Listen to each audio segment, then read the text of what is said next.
Ketika para ilmuwan modern berbicara tentang awal mula alam semesta, mereka menyebut satu peristiwa besar yang dikenal sebagai Big Bang.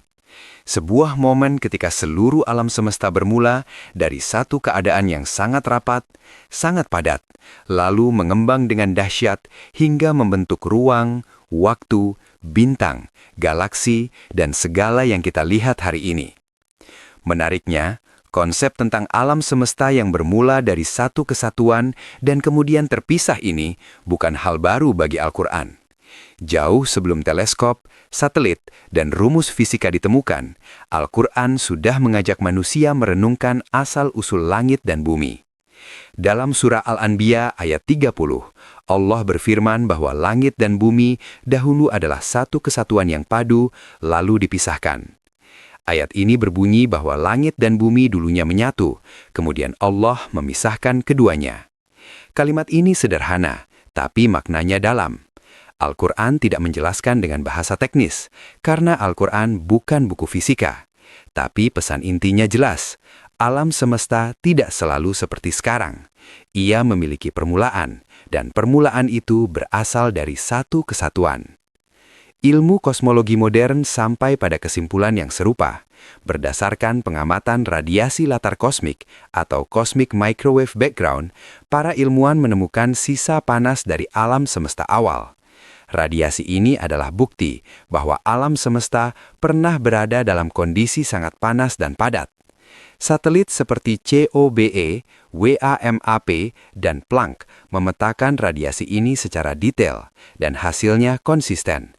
Alam semesta memang bermula dari satu titik energi yang sangat rapat sekitar 13,8 miliar tahun lalu. Ini bukan asumsi, tapi hasil pengukuran berulang dengan teknologi yang berbeda. Al-Quran juga berbicara tentang proses setelah penciptaan awal itu. Dalam surah Fusilat ayat 11, Allah menyebut bahwa langit pada awalnya berupa asap atau dukhon. Dalam bahasa Arab, kata dukhon menggambarkan sesuatu yang tidak padat, menyebar, dan belum memiliki bentuk jelas. Secara ilmiah, ini sangat selaras dengan gambaran alam semesta awal yang dipenuhi plasma panas dan gas kosmik sebelum terbentuknya bintang dan galaksi. Alam semesta saat itu bukan ruang kosong seperti sekarang, tapi lautan energi dan partikel yang bergerak liar. Para ilmuwan menjelaskan bahwa setelah Big Bang, alam semesta mengalami fase pendinginan. Dari energi murni, terbentuk partikel dasar, lalu atom hidrogen dan helium. Dari awan gas inilah, bintang pertama lahir. Proses ini panjang dan bertahap. Al-Quran tidak menyebut detail teknisnya, tapi memberi gambaran besar bahwa penciptaan langit tidak instan dalam bentuk akhirnya, melainkan melalui proses yang teratur dan bertahap. Salah satu ayat yang paling sering dikaitkan dengan kosmologi modern adalah surah Adz-Dzariyat ayat 47. Dalam ayat ini, Allah menyatakan bahwa Dia membangun langit dan terus meluaskannya. Kata meluaskan di sini sangat menarik. Dalam kosmologi modern, salah satu penemuan terbesar abad ke-20 adalah bahwa alam semesta terus mengembang. Edwin Hubble menemukan bahwa galaksi-galaksi saling menjauh, dan semakin jauh sebuah galaksi, semakin cepat ia bergerak menjauh.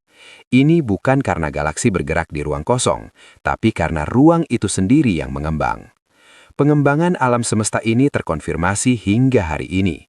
Bahkan para ilmuwan menemukan bahwa laju pengembangannya semakin cepat akibat energi gelap. Fakta bahwa Al-Quran menyebut langit sebagai sesuatu yang terus diluaskan menjadi bahan renungan mendalam, bukan untuk mengklaim Al-Quran sebagai buku sains, tapi untuk menunjukkan bahwa Al-Quran mendorong manusia berpikir, mengamati, dan menyadari kebesaran penciptaan. Yang perlu dipahami dengan jernih adalah ini. Al-Quran dan sains berjalan di jalur yang berbeda, tapi bisa saling menerangi. Sains menjawab bagaimana, sementara Al-Quran mengajak kita merenungkan mengapa. Big Bang menjelaskan mekanisme awal alam semesta, tapi tidak menjawab mengapa hukum-hukum fisika itu ada, mengapa energi muncul, dan mengapa keteraturan ini begitu presisi. Di titik inilah Al-Quran mengarahkan manusia melihat bahwa keteraturan semesta bukan kebetulan, tapi tanda kekuasaan. Ketika para ilmuwan berbicara tentang konstanta kosmik yang sangat presisi, gravitasi, kecepatan cahaya, energi vakum, mereka menyadari bahwa perubahan kecil saja akan membuat alam semesta tidak layak dihuni. Al-Quran berulang kali menyebut bahwa penciptaan langit dan bumi terjadi dengan ukuran dan keseimbangan, tidak berlebihan, tidak kurang. Sebuah sistem yang sangat presisi yang membuat kehidupan mungkin ada. Big Bang dalam perspektif Al-Quran bukan sekedar ledakan besar tanpa makna. Ia adalah awal dari sebuah perjalanan kosmik yang penuh keteraturan. Dari satu kesatuan, alam semesta terhampar luas. Dari kekosongan, kehidupan muncul. Dan dari luasnya kosmos, manusia diberi akal untuk berpikir dan hati untuk merenung.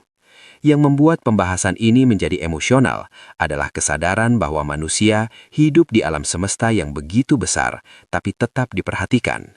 Kita berada di planet kecil, di galaksi biasa, tapi mampu memahami asal-usul alam semesta. Al-Quran tidak memaksa manusia percaya tanpa berpikir. Justru sebaliknya, Al-Quran berkali-kali bertanya, mengajak merenung, dan menantang manusia untuk menggunakan akalnya. Big Bang bukan ancaman bagi iman, dan Al-Quran tidak takut pada penemuan ilmiah. Keduanya berbicara tentang alam yang sama, yang satu melalui ayat kauniyah di alam semesta, yang satu melalui ayat kauliyah dalam wahyu. Ketika keduanya dipahami dengan rendah hati, bukan untuk saling menundukkan, tapi untuk saling memahami, maka yang muncul bukan konflik, melainkan kekaguman. Pada akhirnya, pembahasan tentang Big Bang dalam Al-Quran membawa kita pada satu kesimpulan sederhana tapi dalam. Alam semesta ini punya awal, punya keteraturan, dan punya tujuan. Dan manusia, sekecil apapun, adalah bagian dari kisah besar itu. Sebuah kisah yang dimulai dari satu titik, berkembang menjadi semesta yang luas, dan mengajak kita untuk mengenal, bukan hanya bagaimana alam bekerja, tapi siapa yang menciptakannya.